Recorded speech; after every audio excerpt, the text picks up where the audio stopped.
بسم اللہ الرحمن الرحیم۔ ہم صحیح مسلم کی ایک روایت کا مطالعہ کر رہے ہیں جس کا رقم 2901 ہے۔ اس میں قیامت کی علامات بیان ہوئی ہیں۔ ان علامات قیامت میں بہت سی علامتوں کو ہم سمجھنے کی صحیح کر چکے ہیں اور میں نے اس میں اپنا نقطہ نظر وضاحت کے ساتھ بیان کر دیا ہے۔ پچھلی نشست میں ہم یہ دیکھ رہے تھے کہ یاجوج و ماجوج کے کھول دیے جانے سے کیا مراد ہے اور یاجوج و ماجوج کون ہیں۔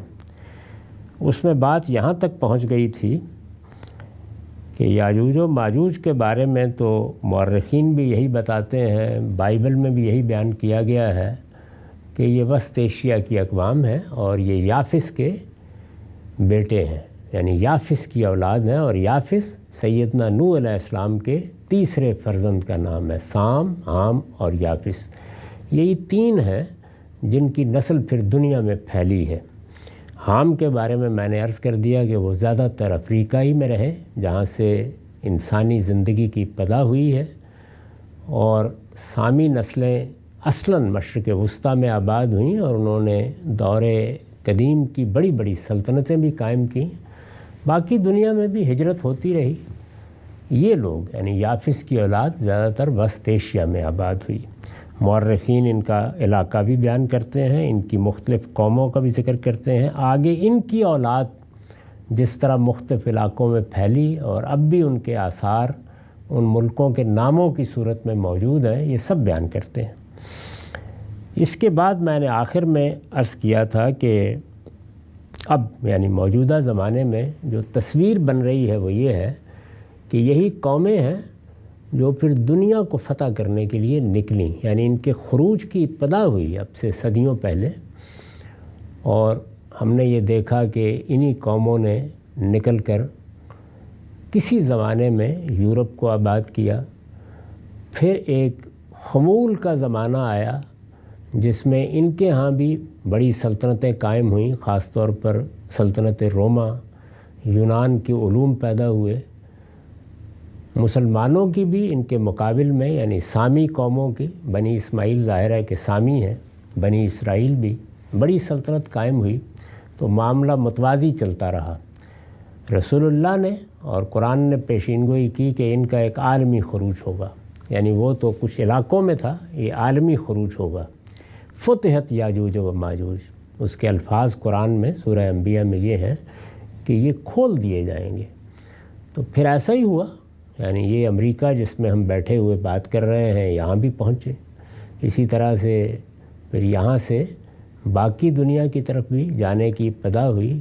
یہی اقوام ہیں جنہوں نے مشرق بعید تک کے ملکوں پر جا کر حکومت کی، اور سلطنت برطانیہ کے بارے میں تو یہ کہا جاتا تھا کہ اس میں سورج غروب نہیں ہوتا، وہ سب ہوا، اور پھر اس کے نتیجے میں یہ پوری دنیا کو ایک طرح سے دائرے میں لینے میں کامیاب ہو گئے، اور دنیا کی بڑی طاقتیں ہیں جو حکومت کرتی رہیں، اور پہلی دوسری جنگ عظیم میں جب مسلمانوں کو یا ان کی سلطنت عثمانیہ کو شکست ہو گئی تو عالمی سطح پر ان کا غلبہ قائم ہو گیا۔ اس وقت عالمی سطح پر یہی قومیں حکومت کر رہی ہیں، اور انہوں ہی نئے نظم کے لیے یہ اقوام متحدہ کے ادارے اور یہ سب چیزیں بنائی ہیں جتنی بھی ہیں۔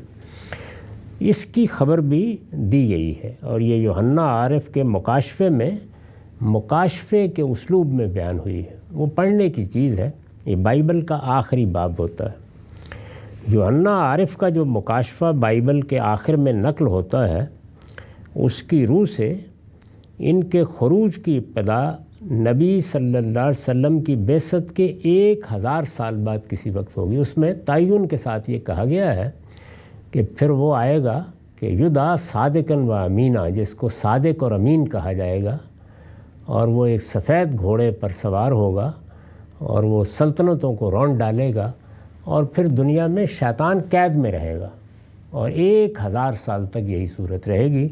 پھر 1000 سال کے بعد اس دنیا میں ایک نئے دور کی ابتدا ہوگی۔ اس کی روح سے ان کے خروج کی ابتدا نبی صلی اللہ علیہ وسلم کی بعثت کے 1000 سال بعد کسی وقت ہوگی، ابتدا ہو جائے گی، یعنی اب نکلنے کا عمل شروع ہو جائے گا، جس کے آخر میں یعنی پھر آہستہ آہستہ یہ زمین کو چاروں طرف سے گھیر لیں گے، جس کے آخر میں یہ زمین کو چاروں طرف سے گھیرے ہوئے ہوں گے۔ ان کا فساد جب انتہا کو پہنچے گا تو ایک آگ آسمان سے اترے گی اور قیامت کا زلزلہ برپا ہو جائے گا، یعنی اچھے کام کریں گے، دنیا میں سلطنتیں قائم کریں گے، نظم قائم کریں گے، دنیا کے علوم کو ترقی دیں گے، لیکن پھر ایک وقت آئے گا کہ جب فساد برپا ہو جائے گا۔ تو وہ فساد جب برپا ہوگا تو اس کی ایک لحاظ سے آپ کہہ سکتے ہیں کہ آڑی میں سے قیامت نمودار ہو جائے گی۔ تو اس لیے اس کو قرآن نے علامت کے طور پر بیان کیا ہے۔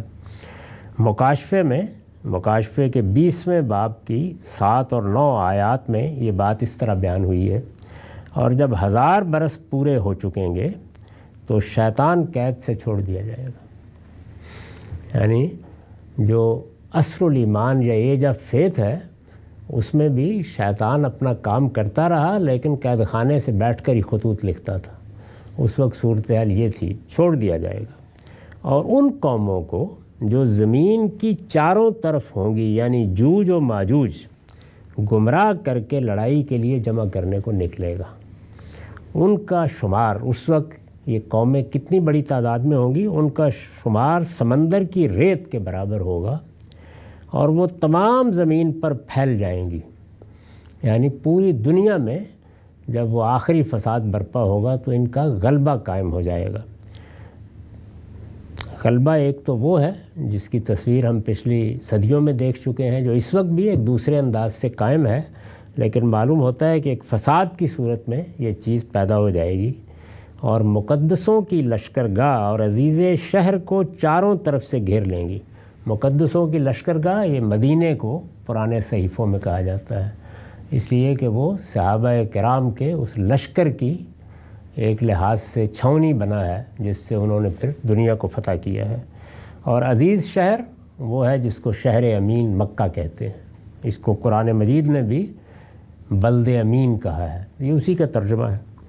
اور مقدسوں کی لشکرگاہ اور عزیز شہر کو چاروں طرف سے گھیر لیں گی، یعنی نوبت یہاں تک پہنچ جائے گی کہ یہ دونوں شہر ہی رہ جائیں گے جن پر پھر آخری حملہ ہوگا۔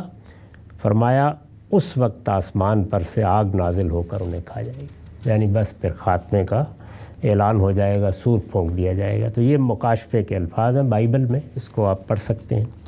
یہ پیشین گوئی بھی حرف بحرف پوری ہوئی ہے، اور گزشتہ کئی صدیوں سے یاجوج و ماجوج کا خروج شروع ہو چکا ہے۔ ظاہر ہے جب یہ سب کچھ کہا گیا اس وقت تو کسی وہم و گمان میں بھی نہیں تھا یہ، لیکن یہ ہو گیا۔ اس وقت عالمی سطح پر انہی کی حکومت قائم ہے۔ یہ ذہن میں رکھیں کہ خود عثمانی بھی یہی تھے، یعنی ان کا بھی خروج اصلاً مسلمانوں کی وہ حکومت جو بنی اسماعیل کے تحت قائم ہوئی وہ عباسیوں کے ساتھ ختم ہو گئی۔ اس وقت عالمی سطح پر انہی کی حکومت قائم ہے، اور ان کا یہ خروج مختلف مراحل سے گزرتے ہوئے اب اپنے عروج کی طرف بڑھ رہا ہے، یعنی وہ عمل جاری ہے اور معلوم نہیں کب تک جاری رہے گا۔ اس میں نے توجہ دلائی ہے کہ میں کوئی اس معاملے میں متفرد نہیں ہوں، کوئی نئی بات نہیں کر رہا۔ اس کی تفصیلات کے لیے آپ علامہ انور شاہ کشمیری کی فیض الباری دیکھ سکتے ہیں، اسی طرح ابوالکلام آزاد کا ترجمان القرآن دیکھ سکتے ہیں، سید ابر اللہ مودودی کی تفہیم القرآن دیکھ سکتے ہیں۔ سب اہل علم اس کو اسی طرح بیان کر رہے ہیں۔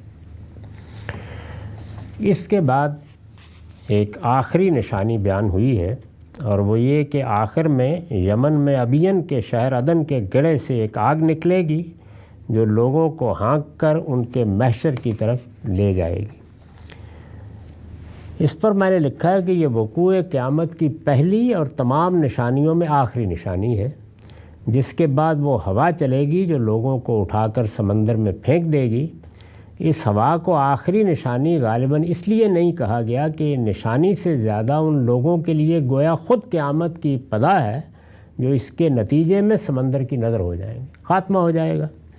اور اس کے بارے میں جو آخری الفاظ روایت میں آئے تھے وہ یہ تھے یہ آگ جہاں لوگ رات گزاریں گے ان کے ساتھ وہیں رات گزارے گی، اور جہاں وہ کیلولہ کریں گے ان کے ساتھ وہیں کیلولہ کرے گی۔ مطلب یہ ہے کہ ان کا پیچھا نہیں چھوڑے گی یہاں تک کہ انہیں ہانک کر محشر میں لے جائے گی۔ تو آخر میں یہ ہوگا۔ یہ 10 نشانیاں ہیں، یہی بیان ہوئی ہیں، انہی کی باقی روایتوں میں تفصیلات ہیں، ان سے زائد کوئی چیز نہیں ہے۔ یہ 10 نشانیاں رسالت مآب صلی اللہ علیہ وسلم کی نسبت سے بیان کی گئی ہیں۔ اگر یہ نسبت درست ہے اور اس میں کسی قسم کا اختلاط نہیں ہوا تو یہ اسی طرح پوری ہو جائیں گی جس طرح قرب قیامت کی وہ دونوں نشانیاں پوری ہو گئی ہیں جو اس وقت ہم اپنی آنکھوں سے دیکھ رہے ہیں۔ وآخر دعوانا الحمدللہ رب العالمین۔